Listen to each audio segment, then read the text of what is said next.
In a dark, soot-stained workshop, a blacksmith pulls a glowing orange bar of iron out of a roaring furnace. To an untrained eye, the metal looks like it is suffering. It is being burned by the fire and then smashed by a heavy 10-pound hammer. The iron is folded, twisted, and struck hundreds of times until the sparks fly and the air smells of burning coal. The blacksmith isn't trying to destroy the iron. He is real enough to know that raw metal is too soft to be useful for anything important. Without the extreme heat, the impurities in the metal would never leave, and without the hammer, the iron would never find its true shape. Only after this brutal, direct process of pressure and pain does the soft iron become a blade that can cut through stone. We often complain when life throws us into the furnace of financial loss, health struggles, or personal betrayal. We ask, why is this happening to me? And we feel like the world is trying to break our spirit for no reason. But the logic of resilience tells us that the fire is a filter that removes the weakness and the fake parts of our character. The hammer of reality is actually shaping you into a tool that is sharp, sturdy, and capable of handling a much bigger mission. Don't fear the heat and don't hate the pressure. They are the only things that can turn a nobody into a somebody. A person who has never been tested is like a soft piece of clay that melts in the first rainstorm. But a person who has been forged is like a masterpiece of steel that can endure a lifetime of battle without breaking. The next time you feel the weight of the hammer, remember that the blacksmith is making you into something legendary. Imagine a man who had done nothing but help the poor and heal the sick, suddenly stripped and surrounded by a mob of mocking soldiers. They didn't just want to execute him, they wanted to destroy his spirit and turn his kingly claims into a cruel, bloody joke. They twisted together a crown made of long, sharp thorns and smashed it onto his head until the red blood ran down his face and into his eyes. They put a reed in his hand as a fake scepter and spat on him, laughing at the king who looked like a broken beggar. In that moment of total humiliation, Jesus didn't scream for revenge, he didn't beg for mercy, and he didn't let his real identity shatter. He stood in the center of the chaos with a direct and silent dignity that made the soldiers feel strangely uncomfortable.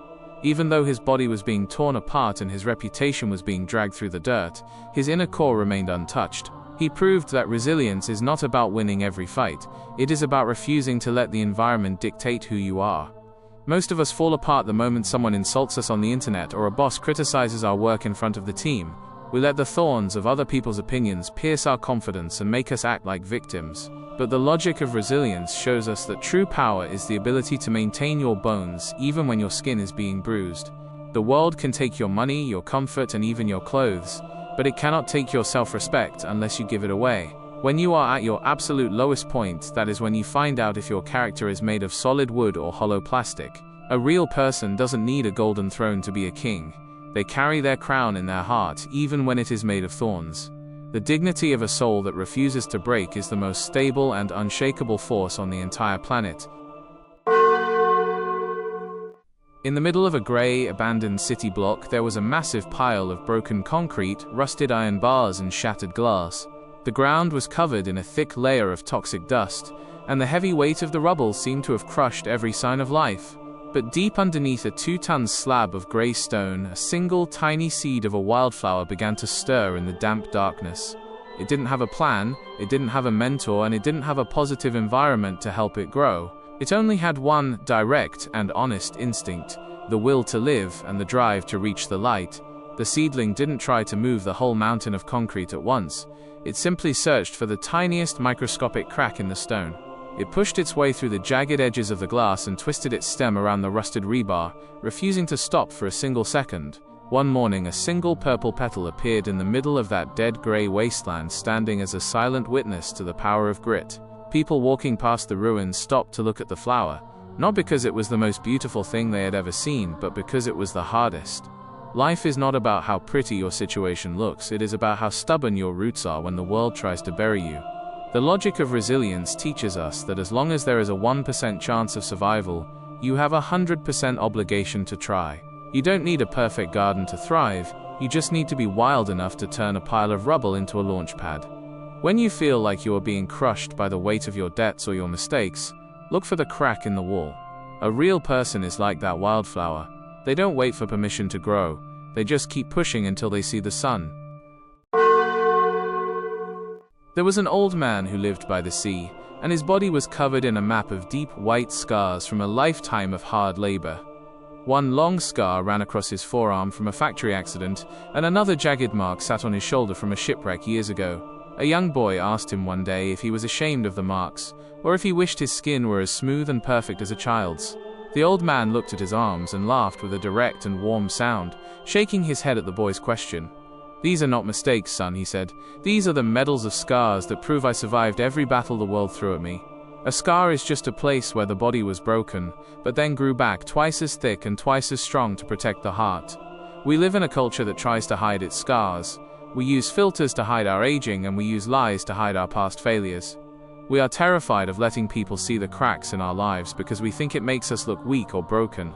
But the logic of resilience tells us that a person with no scars is a person who has never actually lived a real life. The most interesting and stable people in the world are the ones who have been shattered and then glued themselves back together. In ancient Japan, they used to fix broken pottery with melted gold, making the cracked parts the most beautiful and expensive part of the bowl. Your past mistakes and old wounds are the gold that proves you have been through the fire and stayed on your feet. Don't try to hide your history. Let your scars be the evidence that you are a person of substance and direct experience. As a famous poet once said, "The crack is where the light gets in, and it is also where the real strength begins." Be proud of the marks on your soul because they are the only honors that the world can't take away from you. In the middle of a dense forest, an ancient stone wall stood as a monument to a forgotten boundary. The stones were massive, heavy, and locked together with thick mortar that had hardened like iron over 100 years. But a nearby tree had sent a single, thin root toward the wall, searching for the cool moisture hidden deep within the earth. The root didn't hit the wall with a hammer, and it didn't try to knock it down with a sudden, violent shove. Instead, it found a microscopic hairline fracture in the stone and gently nudged its tip inside the gap. Day after day, it exerted a direct and unwavering pressure that was almost impossible to measure with the human eye. The root didn't sleep, it didn't complain about the hardness of the rock, and it didn't get distracted by the wind in the branches. It was a slow explosion, a quiet, relentless force that eventually caused the massive stones to groan and split apart. After a decade of steady pushing, the iron-hard wall crumbled into a pile of pebbles, defeated by the softest part of the tree. We often think that resilience is a sudden burst of heroics, or a loud, dramatic stand against a great enemy. But the real truth is that the most powerful force in the universe is the steady, quiet pressure of a clear goal. You don't need to be the strongest person in the room to break through the walls of your debt, your ignorance, or your fear. You just need to be the person who never stops pushing against the crack, even when it feels like nothing is moving. Patience combined with direct persistence is a physical law that no obstacle can resist for very long. If you stay focused on the water beneath the stones, the wall will eventually have to get out of your way. A man named David had spent 5 years of his life building a business that finally collapsed into a pile of lawsuits and debt. He sat in his empty apartment, feeling the heavy weight of failure pressing down on his chest like a lead blanket. He felt like he was being pushed into the ground, further and further away from the light of his original dreams. But David understood the spring's logic, the physical reality that a spring only gains its power when it is being compressed. The harder you push down on a high-quality spring, the more elastic potential energy it stores within its core. David didn't spend his time in the low period complaining or begging for someone to lift the weight off his shoulders. He used the dark time to study his mistakes, to sharpen his skills, and to build a real foundation that he had ignored before. He was coiling his energy, preparing for the moment when the pressure would finally be released. When he eventually started his next project, he didn't just walk forward, he exploded upward with a velocity he never had in his youth. His failure wasn't a dead end. It was the loading phase for a jump that would take him higher than he had ever been. Most people think that a setback is a sign to stop, but for a resilient person, it is just the gathering of momentum.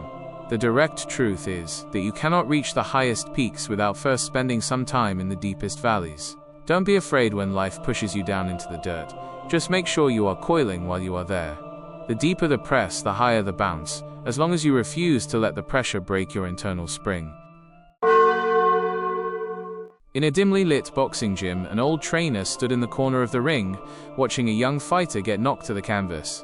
The fighter was breathing hard, his eyes were blurred, and his body was screaming at him to stay down and let it be over.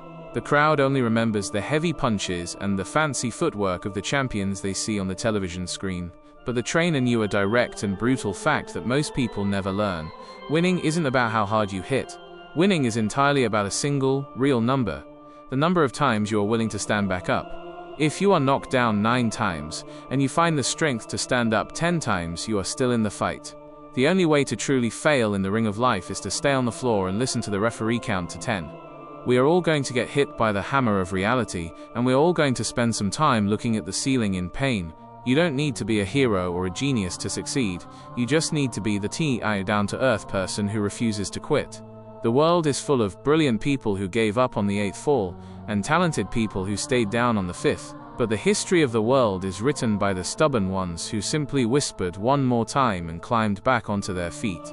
Resilience is the ultimate winning move, because it is the only trait that eventually wears out the opposition. Even the strongest enemy and the hardest luck will eventually grow tired if you keep showing up to face them. From this day forward, stop counting your scars and start counting your stand-ups.